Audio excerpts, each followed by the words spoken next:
Good morning everyone, सबको नमस्कार। Class start हो गया, आप सभी को बताना एक बार। और आपने मुझे देखना सुनना शुरू कर दिया है तो एक बार बताएंगे। राधे राधे, राम राम। सुषमा, चंद्रपाल, प्रीति, अमित, अवधेश, सुधाकर, सुषमा, बिहारी बाबू, साफिक, अवधेश, नामिका, अनुज, सनी, सत्येंद्र कुमार, रोकी, राहुल। बाय कर रहे हैं क्लास, राहुल करें, ठीक है भाई, बढ़िया। न्यू चैप्टर कब से स्टार्ट होगा वो पता चल जाएगा। पिछली क्लास कंप्लीट कर ले भाई, न्यू चैप्टर करता रहेगा। तो आज हम मैकेनिक्स पढ़ेंगे बेटा। इसमें नया चैप्टर है ग्रेविटेशन, गुरुत्वाकर्षण। तो कल में सर्कुलर मोशन खत्म किया था इसमें। आज हम पढ़ेंगे ग्रेविटेशन, गुरुत्वाकर्षण, ग्रेविटेशन, गुरुत्वाकर्षण। बड़े चैप्टर है ये बड़े सारे चैप्टर जो चल रहे हैं ना, ये सब मैकेनिक्स के चैप्टर हैं जो आपस में कनेक्टेड हैं। पीछे अगर आपने नहीं पढ़ रखा ना काइनेमेटिक्स से तो कोई फायदा नहीं होगा, ठीक है। एक करेंगे दो क्लास लो, एक करेंगे मोटिवेशन सॉन्ग के साथ क्लास स्टार्ट करो। अच्छा, कविता देवी कुछ खतरनाक से संस्कृत शब्द लिख रही हैं। क्या करेंगे सुबह से नींद बहुत आती है भाई, कोई बात नहीं, आपको आ रही है तो किसी को नहीं आई होगी ना, जैसे नहीं आ रही उसको बढ़िया। ओके संतोष जी, भैया आपका पेट भर जाओ कमेंट बाजी से क्लास शुरू करें। ये बच्चा काफी बड़ा है, क्या बेटा काफी बड़ा है, लेकिन कंटेंट उसका इतना नहीं है। चलो बेटे, ग्रेविटेशन गुरुत्वाकर्षण इसके बारे में बताया न्यूटन साहब ने।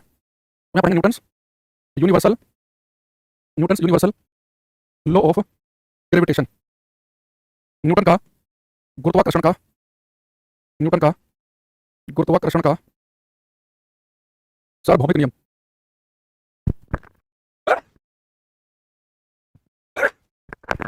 सुबह सुबह छींक की बड़ी समस्या आती है।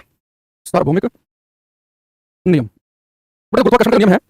गुरुत्वाकर्षण का जो नियम है वो हमें किसने बताया? न्यूटन साहब ने, ठीक है। अच्छा, अब न्यूटन का जो गुरुत्वाकर्षण का नियम है, इस नियम में न्यूटन साहब ने हमें क्या बताया, अब हम उस पाएंगे। तो पहले सार्वभौमिक का यूनिवर्सल का मतलब समझना। यूनिवर्सल का मतलब होता है कि ये नियम यूनिवर्सल है, सार्वभौमिक है कि ये सब जगह काम करेगा। ये ऐसा नहीं है कि जो नियम है केवल आपके मेरे घर में काम करता हो, किसी लैब में ही काम करता हो, या केवल धरती पर ही काम करता हो। ये पूरे ब्रह्मांड के लिए, पूरे यूनिवर्स के लिए है। इसलिए हम कहते हैं यूनिवर्सल लॉ, सार्वभौमिक नियम, ठीक। तो उस नियम में न्यूटन साहब ने क्या बताया? उन्होंने कहा कि इस पूरे यूनिवर्स में, इस पूरे ब्रह्मांड में अगर कहीं पर भी दो वस्तुएं हैं, बस शर्त यह है कि उन वस्तुओं के पास मास द्रव्यमान होना चाहिए। अगर इस ब्रह्मांड में कहीं पर भी दो वस्तुएं हैं, जैसे मैंने मान लिया दो वस्तु ली m1 m2, उनके बीच की दूरी r, और अगर इस ब्रह्मांड में कहीं पर भी दो वस्तुएं हैं जिनके पास कुछ द्रव्यमान है तो आपस में एक दूसरे पर फोर्स बल लगा ही रहेंगी। ये दोनों वस्तुएं आपस में एक दूसरे को अट्रैक्ट करती हैं। ब्रह्मांड की यूनिवर्स की एक वस्तु दूसरी वस्तु के हमेशा अपनी तरफ अट्रैक्ट कर रही होती है। ब्रह्मांड की हर दो वस्तुओं के बीच में अट्रैक्शन रहता है। अब हमने कहा कि भाई ये दो वस्तुएं हैं जो एक दूसरे को अट्रैक्ट आकर्षित करते हैं अपनी तरफ को। जैसे हमने इसका एग्जांपल दिया कि भाई जो एप्पल है वो नीचे क्यों गिरा है? फिर से क्योंकि धरती के पास मास है, धरती बहुत भारी है। एप्पल के पास मास 1 किलो होगा, 2 किलो होगा, तो दोनों आपस में एक दूसरे को फोर्स लगा रहे हैं, अट्रैक्ट कर रहे हैं दूसरे को अपनी तरफ को। इस अट्रैक्शन की वजह से जो है ना वो एप्पल नीचे गिरा है। आपके हाथ में कोई भी चीज हो सब छोड़ कर नीचे क्यों गिरती है? कि धरती और उस वस्तु के बीच में जो अट्रैक्शन पैदा हुआ है उस अट्रैक्शन की वजह से वस्तु गिरी है। तो दो वस्तुएं हैं, उनके पास कुछ मास द्रव्यमान है, तो उनके बीच में अट्रैक्शन होता ही होता है। अब मैं थोड़ा डिटेल में बताऊं चीजों को, ठीक है बताते हैं। देखो क्या देखना कि ये हमारे पास दो वस्तुएं हैं, एक का मास है m1, एक का मास है m2। तो इनके बीच में जो फोर्स लगेगा जिसमें कहूंगा गुरुत्वाकर्षण बल, ग्रेविटेशनल फोर्स। ये गुरुत्वाकर्षण बल, ग्रेविटेशनल फोर्स जो है ना, ये दोनों वस्तुओं के मास द्रव्यमान के गुणनफल के होगा समानुपाती, मास के गुणनफल के होगा समानुपाती। इसका मतलब ये है कि मान लो मैंने दो वस्तु ली, एक वस्तु 6 किलो की है, एक 4 किलो की है। उतनी दूरी पर एक रखी है मान लो कि 8 किलो की, एक रखी है 4 किलो की। तो अगर मैं आपसे पूछूं कि मेरे पास 6 किलो 4 किलो की वस्तु है और 8 किलो 4 की है, इनमें से कौन सा जुड़ा ज्यादा एक दूसरे पर फोर्स लगा होगा, बल लगा होगा? तो आपको सर इनकी मल्टीप्लाई करो, यहाँ पे m1 है 6 किलो, यहाँ m2 है 4 किलो, तो 6 के 4 मल्टीप्लाई करेंगे m1 m2 तो 24 आएगा, लेकिन यहाँ पे m1 m2 मल्टीप्लाई करेंगे 8 तो 32 आएगा। यानी यहाँ पे m1 m2 मल्टीप्लाई करेंगे ज्यादा बड़ी वाली है, यानी 8 और 4 किलोग्राम की वस्तुएं हैं, ये एक दूसरे को ज्यादा फोर्स आकर्षित कर रही होंगी, अट्रैक्ट कर रही होंगी। तो दो वस्तुओं के बीच में गुरुत्वाकर्षण बल लगता है, उसकी वैल्यू ज्यादा होगी। अगर जो दो वस्तुएं हैं उनके मास की, उनके द्रव्यमान की मल्टीप्लाई करके बड़ा नंबर आएगा, क्योंकि इनके बीच में जो बल लगेगा वो इनके मास के गुणनफल के समानुपाती है। मास जितना ज्यादा होगा फोर्स लगेगा, इनके बीच में ज्यादा लगेगा। दूसरा जो इनके बीच में फोर्स लगता है वो इनके जो बीच की दूरी है उसके स्क्वायर का होता है इनवर्सली प्रोपोर्शनल व्युत्क्रम अनुपाती। इसका मतलब ये है अगर दोनों वस्तुएं दूर दूर होंगी, r की वैल्यू होगी तो इनके बीच फोर्स कम लगेगा, तो वस्तुएं वही वस्तु को आप दूर कर देंगे तो इनके बीच में लगने वाले बल से कमजोर हो जाएगा, तब बीच दूरी कम कर देंगे, r की वैल्यू कम कर देंगे तो फोर्स बढ़ जाएगा। यानी दो वस्तुओं के बीच में गुरुत्वाकर्षण बल लगता है वो एक इस बात पर डिपेंड करता है कि वो कितना दूर रखी है, एक इस बात पर डिपेंड करता है कि उनके मास द्रव्यमान का गुणनफल कितना ज्यादा है। अब यहाँ से एक बड़ा फेमस क्वेश्चन आपसे पूछ रहा हूँ, ये आपको बताना है। बेटा मान लो कि दो वस्तु है, एक का मास m1 है, एक का m2 है, इनके बीच की दूरी है r, और इनके बीच में फोर्स लगा था वो मान लो कि था F1। तो पेपर में कहेगा अगर इनके बीच की दूरी पहले से हम डबल कर दें, यानी मास द्रव्यमान को कोई चेंज ना करें, अगर दूरी पहले से कर दें हम डबल, तो इनके बीच का फोर्स बदल के मान लो कि F2 हो गया, तो आपको बताना कि F2 जो है वो F1 का कितने गुना है। अगर दो वस्तुओं के बीच की दूरी पहले से डबल कर दिया है तो दूरी डबल कर देने से उनके बीच में लगने वाले फोर्स पहले की अपेक्षा कितना गुना हो जाएंगे, ये आपको बताना है। अगर कैसा भाई मतलब पढ़ाई कर ले, ठीक है। जब आएगा प्रोजेक्ट क्वेश्चन पढ़ा देंगे तो वो कम से कम जो पढ़ाया उसे पढ़ ले। ये नहीं बताया वो नहीं कराया। अगर हमारे पास में दो वस्तु है उनके बीच की दूरी r है, अगर इनके बीच की दूरी पहले से हम डबल कर देंगे तो दूरी डबल करने पर फोर्स पहले की अपेक्षा कितना गुना हो जाएंगे, ये आपको बताना है। मिसे अगर सही है, बैग आपने कर दिया गलत, अर्जुन का भी सही है, प्रियांश चोपड़ा का सही है, बैग बाबा की कमेंट मत करो भाई, गलत कैसे तेरा समझ पढ़ने का मालक है, राम बालक का भी गलत।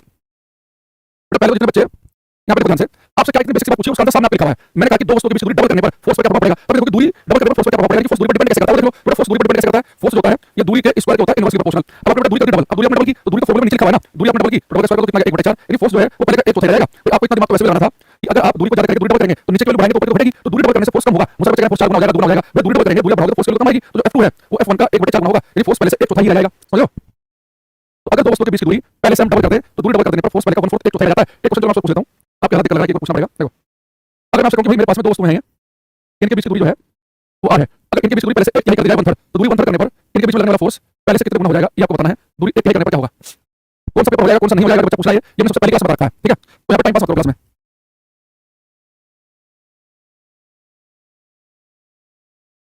नवीन ने बयान कर दिया, साफिक, नवीन, प्रज्ञा, शांत, बिहारी, बाबू, प्रदीप, अभी तक विक्की जाकर गलत है, और अंकित सिंह का तुम तो मतलब भी गलत है, सुनील कुमार का भी, बाकी सब पर ठीक है। चाहे एम उपासना हो, अर्जुन यादव हो, प्रदीप कुशवाहा हो, इन सब पर ठीक आंसर है। देखो उससे क्या कि दूरी तो क्या करने पर फोर्स पर क्या प्रभाव पड़ेगा, तो आपको पता है कि फोर्स होता है वो दूरी के स्क्वायर होता है, इनवर्सली प्रोपोर्शनल। अब आपने दूरी क्या कर दी, 1/3 कर दी, 1 तिहाई, तो 1 तिहाई दूरी का फॉर्मूला में 1 तिहाई का स्क्वायर कर दो, तो 1/3 स्क्वायर करेंगे तो 1/9 9 पहुंच जाएगा ऊपर, यानी फोर्स पहले से 9 गुना हो जाएगा। और जब बच्चे 1/9 1/6 टाइप का लिख रहे हैं, भाई आप एक बात तो समझ नहीं पा रहे हो, जब आपको पता है कि दो वस्तुओं के बीच दूरी कम करे, कम 1/3 कर दी, पहले 3 मिनट तक 1 मिनट कर दी, तो दूरी कम होने पर फोर्स बढ़ेगा, तो फोर्स पहले से 9 गुना होगा, सही है, बढ़ेगा ना।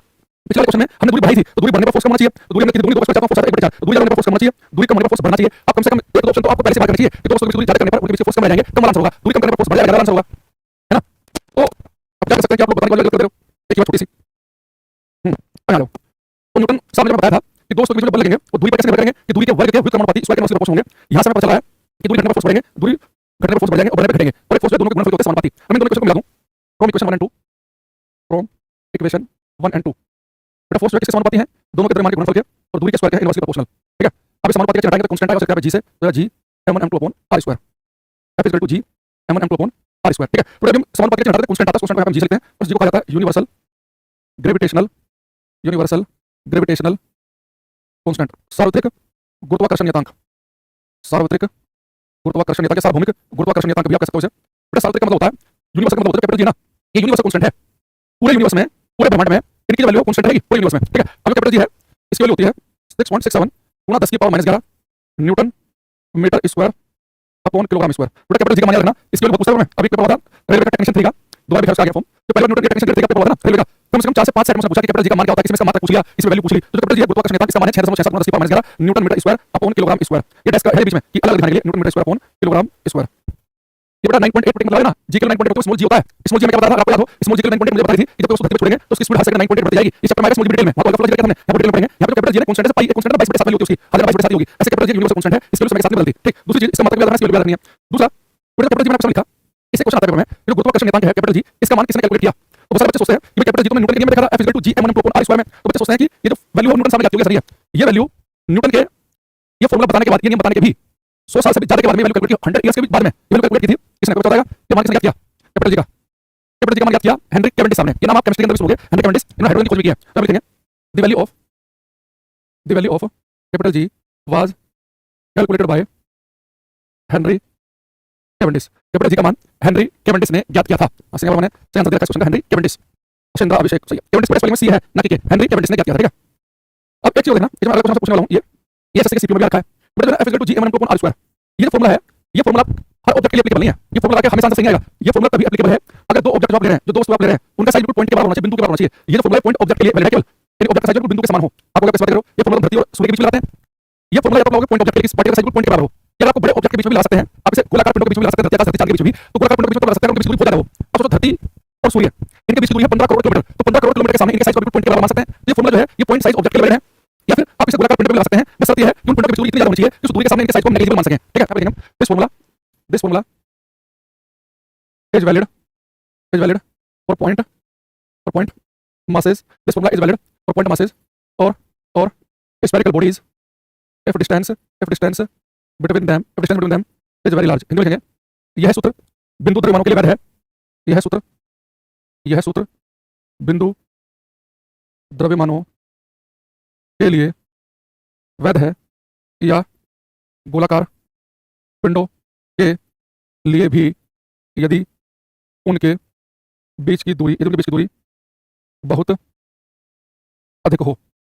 यह सूत्र बिंदु द्रव्यमानों के लिए वैध है, ये गोलाकार पिंडों के लिए भी यदि उनके बीच की दूरी बहुत अधिक हो, ठीक है। तो अब देखो ये फॉर्मूला सबको पता है, F = g m1 m2 r square. लेकिन पेपर फॉर्मूला पूछा है, क्या पूछा है कि इस फॉर्मूले में कैपिटल जी है, इसका मान कितना है 6.61 10 की पावर -11 न्यूटन मीटर पर किलोग्राम स्क्वायर। तो क्या पूछा है कैपिटल जी की वैल्यू किसने कैलकुलेट की, हेनरी कैवेंडिश ने ज्ञात की। जब क्या पूछा है कि फॉर्मूला को अप्लाई कर सकते हैं, ये फॉर्मूला को अप्लाई कर सकते हैं कि जो दो मास लिए आपने, दो वस्तु ली, उनका साइज बिल्कुल पॉइंट के बराबर हो, और बड़े साइज उनका उनके बीच की दूरी बहुत ज्यादा होनी चाहिए कि उनके साइज को पॉइंट के बराबर मान सके, तब वैलिड है, ठीक है। अच्छा दूसरी चीज, ये बड़ा जो मैंने फॉर्मूला लिखा F = g m1 m2 r square, इसका थोड़ा सा कुछ और पोस्टमार्टम करेंगे, g m1 m2 r square. देखो ये दो वस्तुओं के बीच में जो गुरुत्वाकर्षण बल लगता है, ग्रेविटेशनल फोर्स, उनके द्रव्यमान मास की वजह से, इसमें ग्रेविटेशनल फोर्स गुरुत्वाकर्षण बल। ये बात ध्यान रखना कि ग्रेविटेशनल फोर्स है ना, ये हमेशा अट्रैक्टिव नेचर का होता है, रिपल्सिव नहीं होता है। दो वस्तुओं के बीच में गुरुत्वाकर्षण बल लगेगा, हमेशा अट्रैक्शन आकर्षण ही पैदा करेगा, प्रतिकर्षण पैदा नहीं करेगा। जैसे आपने इलेक्ट्रिसिटी का चैप्टर पढ़ा है, तो आपने पढ़ा कि पॉजिटिव चार्ज प्रतिकर्षित करते हैं, पॉजिटिव नेगेटिव अट्रैक्ट करते हैं, तो इलेक्ट्रिक फोर्स अट्रैक्टिव भी हो सकते हैं पॉजिटिव नेगेटिव चार्ज में, और पॉजिटिव नेगेटिव में प्रतिकर्षित बल होते हैं। ऐसे चुंबकीय बल भी है, मैग्नेट नॉर्थ पोल नज़दीक का दूर भागेगी, लेकिन नॉर्थ साउथ का अट्रैक्ट करेगी। तो चुंबकीय बल, वैद्युत बल, इलेक्ट्रिक फोर्स, मैग्नेटिक फोर्स, ये दोनों नेचर के हो सकते हैं, अट्रैक्टिव भी रिपल्सिव भी। लेकिन गुरुत्वाकर्षण बल जो है ये केवल अट्रैक्टिव नेचर के होते हैं। बस इनके साथ दिक्कत क्या है कि दो वस्तुओं के बीच में हमेशा अट्रैक्शन पैदा करेंगे, तो गुरुत्वाकर्षण बल अट्रैक्टिव फोर्स तो है, लेकिन बहुत ही कमजोर बल होते हैं। ये फोर्स तो हमें बीच में नहीं दिखाई देंगे, ये मैं पढ़ रहा हूं और आप मेरे सामने आ रहे हैं, और हमारे बीच में आकर्षण पैदा हो कि आपस में कहा जाए। इसकी वजह ये है, ये फोर्स बहुत ही कमजोर दुर्बल इसलिए है, जैसे आप जब भी दो वस्तुओं के बीच में फोर्स निकालोगे, आप पहले वाले वस्तु का मास पुट कर दोगे, इसमें मास पुट कर दिया आपने 90 किलो, अपना पुट कर दिया आपने 60 किलो, हमारे बीच की दूरी बढ़ गई, लेकिन सब तो ठीक है, लेकिन जैसे आप कैपिटल जी की वैल्यू पुट करोगे ना, तो कैपिटल जी की वैल्यू में 10 की पावर -11, तो 10 की पावर -11 बिल्कुल 0 के आसपास ही है, तो 10 की पावर -11 की वजह से फोर्स बहुत ही कमजोर हो जाते हैं, तो 10 की पावर -11 का मतलब समझो ना, 10 की पावर -11 कितना बनेगा, 10 की पावर -11 ये, पॉइंट के बाद 1 2 3 4 5 6 7 8 9 10 11, यानी कि ये फोर्स है, इसमें जो कैपिटल जी की वैल्यू है, वो कैपिटल जी की वैल्यू में 10 की पावर -11 और 10 की पावर -11 लगभग 0, अब इसको बताओ, ये लगभग 0 है और 0 के किसी भी नंबर से मल्टीप्लाई करो 0 आ जाता है, तो ये फोर्स जो है, ये सिर्फ बहुत ही हल्के फुल्के ऑब्जेक्ट नहीं देते, जी का मान बहुत ही ज्यादा कम है, ये फोर्स आपको कहां पे थोड़ा देखेंगे, जैसे धरती आकाश, धरती सूर्य, सूर्य चांद, धरती चांद, बड़े ऑब्जेक्ट के बीच में, या धरती मार धरती एप्पल, लेकिन दो में से एक तो बहुत ही भारी ऑब्जेक्ट होना ही चाहिए, जैसे धरती का मास है वो 6 गुना 10 की पावर 24 किलोग्राम, तो धरती का मास 10 की पावर 24 आ जाएगा, तो 10 की पावर -11 को खा जाएगा, तो वैल्यू पॉजिटिव पावर बन जाएंगी, तो वहां पर लग जाएंगे, तो फोर्स बहुत ही वीक फोर्स होते हैं, ये 2 4 5 किलो वाली वस्तुओं के बीच में अनुभवी होंगे, 10 की पावर -11 जी की वैल्यू में है, उसकी वजह से बहुत ही खत्म, बहुत ही कमजोर वाले हैं, क्या लिखेंगे gravitational force, gravitational force, gravitational force is weak and attractive force, Hindi में लिखेंगे गुरुत्वाकर्षण बल, गुरुत्वाकर्षण बल, गुरुत्वाकर्षण बल दुर्बल और आकर्षित बल होते हैं, ग्रेविटेशनल फोर्सेस जैसे गुरुत्वाकर्षण बल दुर्बल और आकर्षित बल है, वीक एंड अट्रैक्टिव फोर्स, दूसरी चीज बेटे गुरुत्वाकर्षण बल है ना, ये यूनिवर्सल लो है, यूनिवर्सल का मतलब है ये वस्तु नजदीक हो, तो धरती और एप्पल इनके बीच में रहे और धरती सूर्य बहुत दूर इनके बीच में रहे, ये फोर्स हर दूरी के लिए है, बस ये बात अलग है कि दूरी ज्यादा होगी तो कमजोर लगेंगे, दूरी कम करोगे तो पहले के मुकाबले ज्यादा तगड़े हो जाएंगे, ये फोर्स यूनिवर्सल होते हैं, हर दूरी पे काम करते हैं, लेकिन जो रेंज यूनिवर्सल है ये छोटे से छोटे से लेकर बड़ी से बड़ी हर दूरी पे काम करेंगे, ये धरती और सूर्य के बीच में रहे और आगे धरती और स्मार्ट के बीच में रहे, हर दूरी के लिए रहे, क्या लिखेंगे gravitational forces, gravitational forces are valid for all distances, गुरुत्वाकर्षण बल सभी दूरियों के लिए वैध है, ब्रैकेट में लिखेंगे शॉर्ट एंड लॉन्ग बोथ, गुरुत्वाकर्षण बल सभी दूरियों के लिए वैध है, छोटी और बड़ी दोनों के लिए, गुरुत्वाकर्षण बल सभी दूरियों के लिए, सभी दूरियों के लिए वैध, यानी कि वैध है, के लिए वैध है, छोटी और बड़ी दोनों।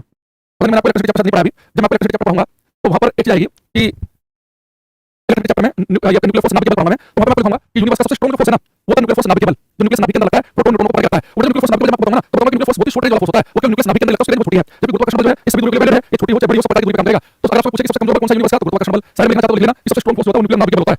तीसरा ऐसे क्यों होता है ना, इसको समझ जाएगा ना, एक तरह की सेंट्रीपिटल फोर्स स्ट्रांग फोर्स, किसने कहा तुम्हें सेंट्रीपिटल फोर्स स्ट्रांग फोर्स है, अरे सेंट्रीपिटल फोर्स फिक्स हो रहा है, सेंट्रीपिटल फोर्स जो है अभी के अंदर जो मैंने पिछले क्लास में बताया था कि बाद आपने पत्थर में धागा बांधा तो धागे में टेंशन आता है, वो सेंट्रीपिटल फोर्स है, एक बार जो सेंट्रीपिटल फोर्स है धरती सूर्य के चक्कर काट रही है, सूर्य के चक्कर काटते समय सेंट्रीपिटल फोर्स क्या धरती सूर्य के बीच गुरुत्वाकर्षण बल लगा है, वो सेंट्रीपिटल फोर्स समझ हो गया, सेंट्रीपिटल फोर्स में फ्रिक्शन होता है, बाइक की होती है, सेंट्रीपिटल फोर्स में सिंगल फोर्स होना है, सेंट्रीपिटल फोर्स कई बार गुरुत्वाकर्षण होगा, कई बार तनाव होगा, कई बार फ्रिक्शन होगा, पता नहीं क्या पढ़ते हो भाई तुम लोग, कितना ही पढ़ा दो तुम्हें, तुम अपने खुद के घर में नए फॉर्मूला बनाते हो फिजिक्स के, आपको लगता है कि भाई ये न्यूटन न्यूटन आए थे ये सब कुछ है, असली कहने तो हम ये जनरेशन हमारा दूसरा कौन है, हैं ये अपने अपना खुद फॉर्मूला बना रहे हैं, सेंट्रीपिटल फोर्स अभी के अंदर पढ़ाते समय मैंने डिटेल में बताया था कि अभी के अंदर जो है ना ये किसी वस्तु को वर्त गति में लाने के लिए जिम्मेदार होता है, सेंट्रीपिटल फोर्स, ठीक है, और सेंट्रीपिटल फोर्स होता है ये किसी वस्तु को वर्त गति में लाने के लिए होता है जिम्मेदार, और ये कोई फिक्स नहीं है, वर्त गति में लाने के जिम्मेदार जो है अभी के अंदर, ये भी के अंदर के बाद आगे टेंशन है, वो टेंशन भी के अंदर बन जाती है, बाइक रोड मोड़ रहे हैं फ्रिक्शन भी के अंदर बन जाएगा, धरती सूर्य चक्कर काट रही है, उसका काटने के भी के अंदर कहां से मिलता है, ग्रेविटी से सूर्य की, तो मैंने आपसे ये हर दूरी के लिए है, अगला क्वेश्चन सुनना, मेरा क्वेश्चन आपसे ये है कि भाई धरती माता है, ये किसी पेड़ से एप्पल नीचे गिरा है, तो धरती एप्पल को अपनी तरफ खींच रही है, तो मैंने आपसे कहा था कि जितना फोर्स एक वस्तु लगाए दूसरे पर उतनी दूसरी लगाती है पहली बार, तो धरती जो है जब एप्पल को अपनी तरफ खींच रही होगी तो एप्पल धरती को अपनी तरफ खींचा होगा, क्योंकि दो वस्तुओं के बीच में मास होता है मान हो, तो उनके बीच में गुरुत्वाकर्षण बल ग्रेविटेशनल फोर्स होता है, अगर धरती एप्पल को अपनी तरफ खींचेगी तो एप्पल धरती को अपनी तरफ खींचेगा, तो मुझे बताओ कि धरती और एप्पल ये एक दूसरे को अपनी तरफ आकर्षित कर रहे हैं, तो धरती एप्पल को ज्यादा बल से खींच रही होगी अपनी तरफ, ये एप्पल धरती को ज्यादा बल से खींचता है अपनी तरफ, ठीक है, धरती जो है वो एप्पल पे फोर्स लगाती है कि एप्पल धरती पे फोर्स लगाता है, तो आप एक बिल्कुल सही है, कि मैंने कभी जिक्र किया दोनों फोर्सेस होंगे बराबर इक्वल, याद रखना जितना फोर्स पहली वस्तु लगाती है दूसरी पर हमेशा उतना दूसरी लगाती है पहली बार, जब भी कोई सेब धरती पर गिरा है, कोई आम धरती पर गिरा है, हर सेब पर मैंगो को धरती जितने फोर्स अपनी तरफ खींचती है ना, वो सेब मैंगो भी धरती को उतनी फोर्स अपनी तरफ खींचता है, बराबर फोर्स लगता है, अगर धरती ने सेब को 50 न्यूटन का बल लगाया तो सेब भी धरती को 50 न्यूटन के बल से अपनी तरफ खींचता है, और वो बात अलग आप सोचो, उतना ही दम, उतनी ही ताकत, उतना ही जोर आप आदि किलो के सेब पर लगा रहा है, उतने फोर्स उतनी जोर आपको खबर होगी धरती के ऊपर, इसको हिमालय पर्वत समुद्र है, इतने फोर्स धरती पर लगा है, तो धरती को फर्क पड़ता नहीं है, लेकिन उतने बल से नीचे गिर जाता है, फोर्स बराबर लगता है, मेरा आपको मार्कर है जब मैं रिलीज कर रहा हूं, धरती जितने फोर्स अपनी तरफ खींच रही है ना, ये भी धरती को उतने फोर्स अपनी तरफ खींच रहा है, इसके अंदर 20 ग्राम का मास तो उतने फोर्स नीचे जाएगा, धरती भारी है उसको फर्क पड़ेगा नहीं, आपको सोचो उतना ही फोर्स आपका लगाओ एक ऐसी ट्रेन पर जो बच्चों की खेलने वाली गाड़ी है, उतने धक्का मारना बच्चों की खेलने वाली गाड़ी पर, उतने धक्का मारना अपने ओरिजिनल ट्रेन पर, ओरिजिनल ट्रेन हिलेगी क्या नहीं, उतने फोर्स लगाओ आधी किलो की चीज पर, उतने फोर्स आप लगाओ लाखों किलो की चीज के ऊपर, तो फोर्स तो बराबर है, धरती में फोर्स लगा रही है, सेब में फोर्स लगा धरती पर, और धरती का मास निर्माण हो जाता है, जो धरती आपको दिखाई नहीं देगी, तो बस ध्यान रखना कि फोर्स लगता है बराबर, ठीक है, ये बच्चा फिर से भाई क्या करूंगा, क्या तो संतुलन हो जाएगा भाई, माफ कर कोई नहीं करूंगा, ये अलग से हाथ जोड़ के आपको फोटो भेजना पड़ेगा, ये बात 20 बार बता चुका हूं मैं, और ऐसे कमेंट के बाद 20 बार और बता चुका हूं कि दो फोर्स भाई बैलेंस संतुलित तब होते हैं जब दोनों फोर्स एक ही वस्तु पर लगे, एक फोर्स लगा एप्पल पे धरती खींच रही है एप्पल को, एप्पल खींच रहा है धरती पे, एक फोर्स लगा एप्पल पे धरती पे, कैसे संतुलन हो जाएंगे भाई, आप लोग जो है ना ऐसे चीज लिखते हो, टीचर को अपने ऊपर डाउट लगता है, तो क्या पढ़ा बच्चों को भाई, अगर मैं आपसे कहता कि ये एक वस्तु है, इस पर 10 न्यूटन बल लगा नीचे और इसी वस्तु पर 10 न्यूटन बल लगे ऊपर, तो ये फोर्स बैलेंस हो जाएंगे, दोनों बराबर भी है, अपोजिट भी है, दोनों बराबर भी अपोजिट भी है, और एक ही वस्तु पर लगे बैलेंस होंगे, लेकिन बताओ ये एप्पल है, धरती एप्पल को खींच रही है तो मान लो 50 न्यूटन के बल से, और एप्पल धरती को खींच रहा है 50 न्यूटन के बल से, ये एक बल लगा एप्पल पे, एक लगा धरती पर, बैलेंस क्यों होंगे, दो फोर्स बैलेंस होते हैं, बराबर भी हो, धरती पर एक ही वस्तु पर काम करें, यहाँ पर एक फोर्स लगा एप्पल पे, धरती एप्पल को खींच रही है, एप्पल फोर्स लगा धरती पे, तो एक फोर्स लगा इस पर लगा, तो जितना फोर्स पहली वस्तु लगाती है दूसरे पर उतना दूसरे लगाते हैं पहली पर, इन न्यूटन कौन सा नियम है, third law action reaction law, तो न्यूटन का third law action reaction law कहता है जब भी एक वस्तु फोर्स लगाएगी दूसरे पर उतने दूसरी लगाएगी पहली पर, वो बात अलग है, उनमें जो हल्की होगी वो आपको दिख सकती है, भारी नहीं दिखेगी, जैसे आपने F = m पढ़ा है, तो आप ऐसे एक्सेलरेशन निकालेंगे तो क्या आएगा, F/m, अगर फोर्स बराबर लगा है, जितना फोर्स धरती लगा रही है चांद पर, जितना फोर्स धरती लगा रही है एप्पल को धरती पर, फोर्स बराबर है, तो फोर्स बराबर हो, तो जिस वस्तु का मास कम होगा, जिसका द्रव्यमान कम होगा, उसके अंदर एक्सेलरेशन पावर क्या पता लगेगा, उस वस्तु का एक्सेलरेट होते दिखेगी, ज्यादा उल्टे उल्टे दिखेगी, तो न्यूटन ग्रेविटेशन वाला नियम है, ये न्यूटन के एक्शन डायरेक्शन लॉ को थर्ड लॉ को फॉलो करता है। जितना फोर्स पहले वस्तु लगाएगी दूसरे पर उतना दूसरे लगाएगी पहले पर, ये हमेशा वैलिड है। जितना पहले लगाते हैं दूसरे पर दूसरे लगाएगी पहले पर। बस ये आपको देखना है कि जो हल्की होगी वो आपको हिलते हुए देख सकती है, जो भारी होगी उसको फर्क नहीं पड़ेगा। तो लिखेंगे Newton's law of gravitation, Newton's law of gravitation follows Newton's third law of motion. Newton का गुरुत्वाकर्षण का नियम लिख लो हिंदी वाले, न्यूटन का गुरुत्वाकर्षण का नियम न्यूटन के गति के तीसरे नियम का अनुसरण करता है। न्यूटन का गुरुत्वाकर्षण का नियम न्यूटन के गति के तीसरे नियम का अनुसरण करता है। ये भाई बच्चा है राम दुलार, आपके पास बेटा मेरी सारी सब पहुंच रही है कि बीच में मेरी बात क्या हो रही है, जैसा लग रहा है शायद पहुंच नहीं पा रही हो। इस भाई को एक ही बात कमेंट कर रहा है, मैं एप्पल क्यों नहीं अपनी धरती को खींच रहा है। इस बात का आंसर भी मैं पिछले 7-8 मिनट में 6 बार दे चुका हूं। जितना फोर्स धरती एप्पल पर लगाती है उतना एप्पल लगाता धरती पर, लेकिन एप्पल नीचे गिर जाता धरती पर कोई नहीं उठती। इस बात में बताऊं हमारा सुनना मेरा माधुराम दुलार विस्तार में कि भाई जितना फोर्स धरती लगाई एप्पल धरती पर फोर्स लगा है, उतना ऊपर लगा कोई करनी है, लेकिन उतना ही बल आदि के कैसे ऊपर लगा है, उतना बल खबर धरती के ऊपर जो वस्तु हल्की होगी वो भाग जाएगी। एप्पल धरती को खींचा धरती भाई फोर्स पर प्रभाव नहीं पड़ा है। अब बताया यहां पे कि दोनों फोर्स एक दूसरे बराबर लगा है, लेकिन इसका मास कम होगा हल्की होगी दोनों में से, वो आपको एक्सेलरेट होते धरती में दिखेगी, ज्यादा हिलते डुलते दिखाई देगी। उस बराबर लगता है धरती का मास बोला जाना भाई, जब भाग नहीं पड़ेगा उसके ऊपर। ऐसा कर अपने घर पे 20 ग्राम का वेट रखना, 20 ग्राम का, और एक रखना 100 किलो का वेट। 100 किलो का वेट लिया, 20 ग्राम का लिया, अब इन दोनों पे इक्वल फोर्स लगाना, इक्वल बराबर। 20 ग्राम कैसे करोगे ना, 20 ग्राम भाग जाएगा और 100 किलो का हिलेगा नहीं, फोर्स तो बराबर लगा दे, 20 ग्राम तो हाथ चलेगा, 100 किलो नहीं होगा हैं। बताओ आपने उतने फोर्स लगाया इस पर, उतने फोर्स लगाया इस पर, 20 ग्राम पैसे किया तो भाग गया 100 किलो हिलेगा। जब फोर्स लगाते हो तो फोर्स कितने मास पर लगा है वो इम्पोर्टेंट है। लेकिन आप तो कह रहे थे लंबी दूरी के लिए लगता है, अरे भाई ये क्या करो भाई, सोचिए ये भी पार हो चुका है विकी भी एक साथ ठीक नहीं आता क्लास में, और पता नहीं क्या कहां खोया था। ये क्या लिखा है पढ़ने से, ये पढ़ लो से चिल्ला के फोर्स भी भाई जो चलाई से पढ़ के लिखा है पढ़ने से। अरे क्या लिखा है पानी में गुरुत्वाकर्षण बल सभी दूरियों के लिए वैलिड, छोटे बड़े दोनों के लिए gravitational forces available for all distances short and long both. क्या लिखा है कुछ सुनिए, आपको दिख रहा है। अरे यार ये आप कहते बड़ी दूरी पे काम करता है भाई, इस क्लास को चला के देखना, मैंने एक बार भी लिखा हुआ कि ये फोर्स जो है बड़ी दूरी पे काम करता है, यूनिवर्सल लॉ है, ये सार्वभौमिक नियम है, सब तो हर जगह काम करेंगे, एक छोटे से लेकर बड़ी दूरी के लिए वैलिड है। जब तक यार मूवी दिखा दी पहले मूवी इतना लाइन मारा तो यार मूवी दिखा देंगे, कुछ ध्यान आते हैं कैसे बताएंगे कि दूरी पर करने पर फोर्स एक होता हो जाएंगे, 10 मिनट कमेंट करके हाफ आ जाएंगे हैं, बाकी को ध्यान दिला दो। अच्छा अब हमारे पास में गुरुत्वाकर्षण बल वीक और अट्रैक्टिव फोर्स है, ये फोर्स भी दूरी के लिए वैलिड है, और फोर्स जो है न्यूटन के थर्ड लॉ को फॉलो करता है, जितना फोर्स पहले उसको दूसरे पर उतना दूसरे की पहले पर। ये क्वेश्चन पेपर में ऐसा रखा है, देखो ये बेटा मान लो कि मून है, चंद्रमा है, धरती माता है, ये हो सकता है कि मैं आपको पीडीएफ क्वेश्चन दिखाऊंगा अभी। ये अर्थ है, ये मून है, उसने कहा ये धरती जो है ये मून को अपनी तरफ खींच रही है, ए फोर्स है, तो धरती माता जो है मून को अपनी तरफ खींच रही है, ए फोर्स है, और मून जो धरती को अपनी तरफ खींच रहा है, बी फोर्स है। तो धरती ने चांद पे कितना लगा, ए बल, और चांद धरती पे कितना लगा, बी फोर्स लगा है। तो बताओ कौन सी स्टेटमेंट सही होगी, कि ए बड़ा होगा बी से, या बी बड़ा होगा ए से, या दोनों बराबर होंगे, या कह नहीं सकते, इनकम्प्लीट इन्फॉर्मेशन है। केमिस्ट्री में कैसे होगा पूरे से आंसर दिया। पहले क्वेश्चन है कि धरती जो चांद पर ए बल लगा, चांद पर लगा बी बल, तो आपको पता है कि जब भी दो वस्तु के पीछे बल लगे, धरती ने चांद को खींचा, ए फोर्स है, चांद को खींचा, बी फोर्स है, तो हमेशा न्यूटन का third law action direction follow होगा, जितना फोर्स पहले वस्तु लगाती है दूसरे पर उतना हमेशा दूसरे लगाएगी पहले पर। वो बात अलग है कि धरती और चांद एक दूसरे पर बराबर फोर्स लगा रहे हैं, पर में हल्का कौन होता है चांद, तो चांद उतनी फोर्स से घूम जाता है, धरती का चक्कर लगाने लगता है। ऐसे धरती सूर्य में जितना बल धरती लगा रही है, सूर्य पर धरती उतनी लगा है, और धरती बहुत हल्की है, उतनी फोर्स घूम जाएगी, सूर्य का चक्कर करना शुरू कर देगी, तो फोर्स बराबर लगते हैं, उनमें जो हल्का होगा उसके अंदर आपको अलग प्रभाव दिखेंगे। ठीक है, दूसरी चीज एक बार क्यों करना, ये जो ग्रेविटेशनल फोर्स है गुरुत्वाकर्षण बल है, ये फोर्स होता है सेंट्रल फोर्स, केंद्रीय बल। सेंट्रल फोर्स का मतलब ये है कि एक ऑब्जेक्ट आपने लिया, एक एरिया, तो इन दोनों के सेंटर को मिलाने वाली लाइन बनाओ, सेंटर को मिलाने वाली लाइन, तो दोनों वस्तु जो एक दूसरे फोर्स लगाएंगे ना, वो इस लाइन के अनुदिश इसके अलोंग हिलेगा। इसका मतलब ये है इसे m1 है, ये m2 को खींचा है, मतलब F1 फोर्स है, m2 इसमें खींचा F2 फोर्स है, तो दूसरे फोर्स लगाएंगे ना, वो इनके केंद्र को मिलाने वाली लाइन के अलोंग हिलेंगे। ऐसा नहीं होगा कि m1 जो m2 को अटैक कर रहा हो देखो, और m2 को खींचा हो देखो, ऐसा नहीं होगा। ये एक फोर्स लगा इधर को, ये वाला फोर्स लगा इधर को, नहीं, इन दोनों के जो केंद्र को लाइन मिलाएगी उस लाइन के अलोंग ही ये दूसरे को अटैक आकर्षित करेंगे, तो सेंट्रल फोर्स होते हैं केंद्र बनेंगे, दोनों को मिलाने लाइन के अलोंग ही काम करेंगे। तो हल्का सा ऊपर नीचे क्या बनेंगे, सही करने से बिल्कुल एक ही लाइन के अलोंग लगेंगे, तो सेंटर मान लो ये सेंटर मान लो दूर दूर होंगे, तो आप पॉइंट के मान सकते हैं, तो ये सेंटर को मिलाने वाली लाइन के अलोंग लगेंगे। तब देखेंगे एक पॉइंट देखेंगे, ग्रेविटेशनल फोर्सेस और सेंट्रल फोर्स, गुरुत्वाकर्षण बल केंद्रीय बल है, दोनों के केंद्र को मिलाने वाली लाइन के अनुदिश उसके अलोंग ही काम करेंगे।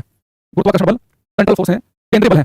पांचवा बट ऐसे तो फोर्स को कहते हो ना, तो उसको दो कैटेगरी में और बांटते हैं। एक होता है हमारे पास में कंजर्वेटिव फोर्स संरक्षी बल, एक होता है नॉन कंजर्वेटिव फोर्स असंरक्षी बल। तो कंजर्वेटिव और कंजर्वेटिव, तो एक होगा कंजर्वेटिव, एक होगा नॉन कंजर्वेटिव। ठीक है, तो संरक्षी बल और असंरक्षी में क्या डिफरेंस होता है। कंजर्वेटिव फोर्स वो फोर्स होते हैं कि जिनके द्वारा किया गया कार्य रास्ते पर निर्भर न करे, बस ऑब्जेक्ट की इनिशियल पोजीशन क्या फाइनल पोजीशन क्या उस पर डिपेंड रहे। और नॉन कंजर्वेटिव होते हैं उनके द्वारा किया गया कार्य डिपेंड करता है मार्ग पर। जैसे नॉन कंजर्वेटिव का बड़ा एग्जांपल फ्रिक्शन घर्षण, आप किसी वस्तु को रगड़ कर जमीन पर ले आओ, आप यहां से यहां तक उसको ले गए, लेकिन एक बच्चा से ले गया, एक घुमा के ले गया, जो घुमा के जाएगा और फ्रिक्शन ज्यादा काम करेगा, वो पूरी जमीन को दूर तक रगड़ लेगी। तो नॉन कंजर्वेटिव फोर्स में किया गया कार्य होता है वो डिपेंड करता है कि कौन सा मार्ग अपना रहे हैं, तो फ्रिक्शन के द्वारा किया गया डिपेंड करेगा कि आप एक से दूसरे छोटे रास्ते से बड़े रास्ते से फ्रिक्शन लगेगा। लेकिन ग्रेविटेशनल फोर्स है वो इस बात पर डिपेंड नहीं करते हैं कि दोनों ऑब्जेक्ट हैं, ये ऑब्जेक्ट के बीच में पोजीशन क्या उस पर डिपेंड करेंगे, इस पर डिपेंड करेगा कि ऑब्जेक्ट यहां से आता है ऐसे गया कि ऐसे गया कि ऐसे गया, बस कि बीच की पोजीशन क्या है, लेकिन सेंटर टू सेंटर के बीच डिस्टेंस क्या वो इंपॉर्टेंट है। तो कंजर्वेटिव फोर्स आते हैं, क्या लिखेंगे ग्रेविटेशनल फोर्सेस और कंजर्वेटिव फोर्स, ग्रेविटेशनल फोर्सेस और कंजर्वेटिव फोर्स। गुरुत्वाकर्षण बल संरक्षी बल होते हैं, गुरुत्वाकर्षण बल संरक्षी बल होते हैं। और संरक्षी बल क्या होता है, द वर्क डन बाय, ये वर्क डन वाला चैप्टर है, वर्क वाला पढ़ेंगे हम, वर्क डिटेल्स समझेंगे हम। The work done by conservative force does not depend on path followed. Hindi में देखेंगे संरक्षी बल के द्वारा किया गया कार्य, संरक्षी बल के द्वारा किया गया कार्य अपनाए गए मार्ग पर निर्भर नहीं करता है। संरक्षी बल के द्वारा किया गया कार्य, संरक्षी बल के द्वारा किया गया कार्य अपनाए गए मार्ग पर निर्भर नहीं करता है। तो निकल कैसे मून में दूरी का कोई प्रभाव नहीं पड़ेगा। अभी धरती और चांद है, धरती चांद के बीच में गुरुत्वाकर्षण बल लग रहा है, अगर चांद धरती के नजदीक आएगा गुरुत्वाकर्षण बल बढ़ जाएगा और दूसरा कम हो जाएगा। अगर चांद धरती के नजदीक आ गया ना, ज्वार भाटा बहुत खतरनाक दिखेंगे। अगर ये टाइड्स आते हैं, हाई टाइड्स, लो टाइड्स आते हैं समुद्र में, तो समुद्र जो धरती और सूर्य, धरती और चांद एक दूसरे को अट्रैक्ट कर रहे हैं, फोर्स कर रहे हैं। जितना फोर्स धरती लगा, चांद को उतना चांद लगा धरती पे, और चांद लगा घूम रहा है, लेकिन चांद जो धरती को खींच रहा है देखो, तो उस खिंचाव की वजह से धरती में ज्वार भाटा आते हैं समुद्र के अंदर। अगर चांद धरती के नजदीक आ गया ना, तो अगर मान लो समुद्र में मान लो ज्वार आता है, हाई टाइड आते हैं, और पानी 10 फुट तक उठता है, और चांद नजदीक आ धरती के, तो हो सकता है कि 50 फुट तक पानी उठ जाए, और ज्यादा नजदीक आ हो सकता है कि 1000 फुट तक पानी उठ जाए। वो खतरनाक ज्वार भाटा नजदीक आने पर चांद के, और जितनी दूरी पर अभी उससे दूर चला गया, तो बहुत ही मामूली से मतलब जैसे 10 फुट पानी, हो सकता है कि आधा फीट उठे या 1 फीट उठे, आपको पता न चले। तो अगर आपसे पूछ ले कि जो धरती पर ज्वार भाटा आते हैं, हाई टाइड्स, लो टाइड्स आते हैं, वो किसकी वजह से आते हैं, उसमें मेन कंट्रीब्यूशन होता है मून के ग्रेविटेशनल फोर्स का। सूर्य का भी होता है, उसमें काफी दूर है, उसका उतना इफेक्ट नहीं है जितना मून का। मून बहुत नजदीक हमारे 4 लाख किलोमीटर दूरी पर है, तो समुद्र में ज्वार भाटा के पीछे की वजह है वो चांद और सूर्य का जो गुरुत्वाकर्षण पुल है, जो ग्रेविटेशनल खिंचाव है, उसकी वजह से आते हैं। ठीक है, पीडीएफ मिलता है नोट सेक्शन में, कल हमारे एप्लीकेशन पे कर लेंगे, पीडीएफ फोल्डर छुट्टी बता, कल वाला डाल देगा वो। ठीक है, अच्छा हमारे पास में एक लास्ट पॉइंट बताएंगे आप कि ये जो ग्रेविटेशनल फोर्स है, जो गुरुत्वाकर्षण बल है, ये दो ऑब्जेक्ट के बीच में मीडियम क्या प्रेजेंट है उस पर डिपेंड नहीं करते। जब हम इलेक्ट्रिक फोर्स की बात करें, वैद्युत बलों की, वहां पे इंपॉर्टेंट है कि दो चार्ज पार्टिकल के बीच में हवा है या आपने दिया, ये तो चुंबकों के बीच में लड़ाई करता है कि क्या रखा है। तो ये जो चुंबकीय बल होते हैं, ये जो वैद्युत बल होते हैं, इलेक्ट्रोमैग्नेटिक फोर्स होते हैं, वो बीच में मीडियम क्या प्रेजेंट है उस पर डिपेंड करते हैं। ग्रेविटेशनल फोर्स में क्या मीडियम प्रेजेंट है उस पर डिपेंड नहीं करते। जब लिखेंगे gravitational forces does not depend on medium present between them. Gravitational forces does not depend on medium present between the objects. Hindi में लिखेंगे गुरुत्वाकर्षण बल वस्तुओं के बीच में उपस्थित माध्यम पर निर्भर नहीं करते हैं। गुरुत्वाकर्षण बल वस्तुओं के बीच में उपस्थित माध्यम पर निर्भर नहीं करते हैं। Gravitational force does not depend on medium present between them. ऐसा नहीं है कि अगर मान लो कि दो वस्तुएं हैं, इनके बीच में भी हवा है या पानी भर दें, तो एक दूसरे पर कम ज्यादा बल लगेंगे। तो ग्रेविटेशनल फोर्सेज जो है वो बीच में मीडियम प्रेजेंट पर डिपेंड नहीं करते। अब देखो, अब बच्चा गुरुत्वाकर्षण बल के नाम पर ये जानना होता है F = G m1m2/r²। लेकिन पेपर में क्या पूछा है, सुनो, पेपर में पूछा है कि ये फॉर्मूला किस ऑब्जेक्ट पर लगेगा। हम देखेंगे फॉर्मूला लगेगा ऑब्जेक्ट पॉइंट साइज का हो, गोलाकार पिंड में लगा सकते हैं, बहुत ही दूर हो, उनके साइज को पॉइंट के बराबर मान सके, इतना दूर हो, दूरी काफी हो, साइज में नेगेटिव मान सके। दूसरा पूछ क्या है, ये जो फॉर्मूला है ग्रेविटेशनल फोर्सेज का, एक वस्तु हल्की भारी कौन सा बल लगाएगी, दोनों बराबर फोर्स लगाएगी। ये कैसे फोर्स है, सेंट्रल फोर्स है, केंद्र को मिलने वाली अलग मिलेंगे। कैसे फोर्स है, कंजर्वेटिव फोर्स है, ये संरक्षक बल है, यानी कि इनके द्वारा क्या क्या रास्ते पर मार्ग नहीं करता है। आपसे पूछेगा कि बीच में मीडियम प्रेजेंट पर डिपेंड करते नहीं करते हैं, इन्होंने किसी को फॉलो करते हैं, थर्ड को फॉलो करते हैं, एक डिस्टेंस पे वेरी छोटे बड़ी डिस्टेंस के लिए है, ये बात आपसे पूछा है। तो क्या हिंदी में लिखो भाई, जब मैं हिंदी में लिखता हूं तुम लिख सकते हो, समझ पांडे आप भगवान ने आपने दिया ना, तो लिखो, बोला था ये कि गुरुत्वाकर्षण बल दो वस्तुओं के बीच में उपस्थित माध्यम पर निर्भर नहीं करते हैं। लिखो क्या लिखना है, गुरुत्वाकर्षण बल दोनों वस्तुओं के बीच में उपस्थित माध्यम पर निर्भर नहीं करते हैं। ठीक है, तो हमारे पास में ये कुछ बात आई। अब मैं आपसे पहले दो क्वेश्चन पूछ जाएंगे, तो थोड़ा सा आगे बढ़ेंगे। हिंदी लिख दो, इंग्लिश लिख दो, बस अपना तो बैठा होगा, अपना पेन होगा, कॉपी होगी। अब मुझे इसमें एक में ग्रेविटेशन के क्वेश्चन है, तो 2-3 पीडीएफ में खोल रहा हूं इसमें। देखते हैं किस वाले में है। अरे वाह, मजा आ गया, ग्रेविटेशन आ गया 4 नंबर पे। पहले वाली पीडीएफ खोल ग्रेविटेशन की, पहले सुबह 3-4 थके क्वेश्चन कर लेते हैं हम। ठीक है,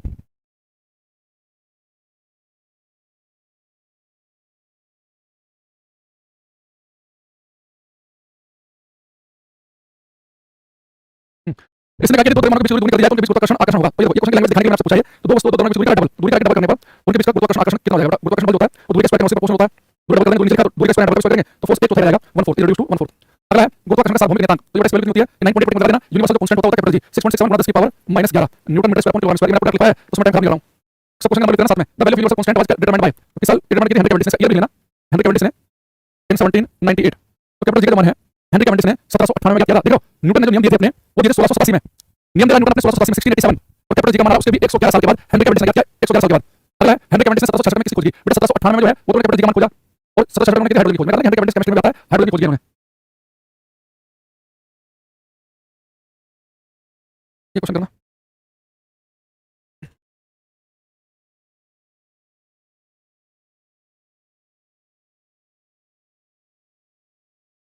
देखो ये क्वेश्चन ध्यान से करेंगे, सब आपको कमेंट देखूंगा मैं। क्या निम्न में से कौन सा कथन ऐसा है, सबसे देखो आपको इनकरेक्ट ढूंढना है, वैसे लगा जाओ। क्या पृथ्वी और चंद्रमा पर स्थित दो द्रव्यमान m1 m2 जो कि एक दूसरे से r दूरी पर हैं के मध्य गुरुत्वाकर्षण बलों का अनुपात 1:1 होगा। बताओ, एक वस्तु धरती पे चांद पर है, ये एक दूसरे पर बल लगा रहे हैं, वो 1:1 लगाएंगे, ठीक है। जितना बल लगाएगा पहले वस्तु दूसरे पर, दूसरे लगाएगी पहली पर, तो दो वस्तु के बीच में बल लगेगा, जितना पहले दूसरे पर, दूसरे लगाएगी पहली पर, पहले 10 मिनट दूसरे लगाएगी तो अनुपात 1:1 क्या आएगा, ठीक है। ठीक है, नहीं तो आंसर नहीं हो सकता, ठीक स्टेटमेंट है। न्यूटन मीटर स्क्वायर पर kilogram square SI of G, capital G का एसआई मात्रा क्या होता है, ठीक है, तो ये आंसर नहीं हो सकता। ठीक है, value capital G depend on distance between the body, capital G का मान है वो ब्रह्मांड के सेम, कैपिटल जी की वैल्यू यूनिवर्स सेम है, इसकी वैल्यू यूनिवर्सल कांस्टेंट और कांस्टेंट इस बात पर डिपेंड नहीं करता, ये गलत है, यानी मेरा ऑप्शन सही हो गया। Value capital G depend on mass of the bodies, body का मास डिपेंड करती है नहीं, कैपिटल जी का मान किसी बात पर डिपेंड नहीं करता, ये ब्रह्मांड में सेम होता है। तो सही ऑप्शन क्या है, सी और डी सही ऑप्शन है। तो सी और डी यहां भी लिखा हुआ है, यानी कि इसका आंसर है नन, लेकिन सभी सही कॉम्बिनेशन बन रहा है। अब देखो, अगर आपको कंफ्यूजन हो जाए, ये क्या हो गया, मेरा आंसर तो है कि कैपिटल जी डिपेंड नहीं करता दूरी के बीच में, ना मास डिपेंड करता, तो सी और डी तो गलत है। अब देखो, आपको इतना तो पता ही है कम से कम कि बी ऑप्शन तो 100% सही है। न्यूटन मीटर स्क्वायर पर किलोग्राम स्क्वायर एसआई ऑफ जी, आपको पता है कि कैपिटल जी है, इसकी एसआई यूनिट है, और न्यूटन मीटर स्क्वायर पर किलोग्राम स्क्वायर की तो सही है, हमें ढूंढना है ऐसा, तो बी तो सही है, तो आंसर नहीं हो सकता, बी सही है, बी आंसर नहीं हो सकता, बी सही है, बी आंसर नहीं हो सकता, ये बचा क्या, सी बचा है।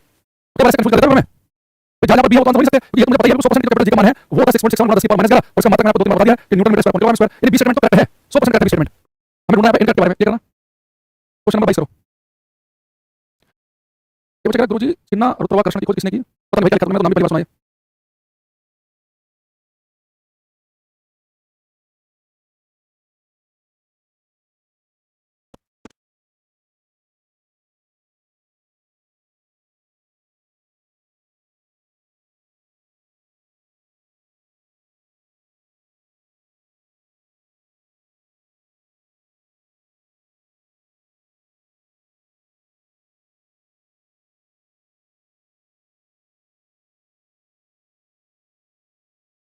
इसने कहा कि the value of capital G on moon is equal to that of earth. थोड़ा कैपिटल जी की बात कराओ। कैपिटल जी की वैल्यू से होती है। कैपिटल जी का मान पूरे ब्रह्मांड में होता है। कैपिटल जी का मान धरती हो, चांद हो, अमेरिका हो, कहीं भी हो, कैपिटल जी का मान नहीं बदलता है। तो कैपिटल जी का जितना मान हो चाहे कहीं भी हो 6.67 10 की पावर माइनस 11 रहेगा। फिर से इनकरेक्ट ढूंढना है। तो स्टेटमेंट तो सही है, ये आंसर नहीं बनेगा।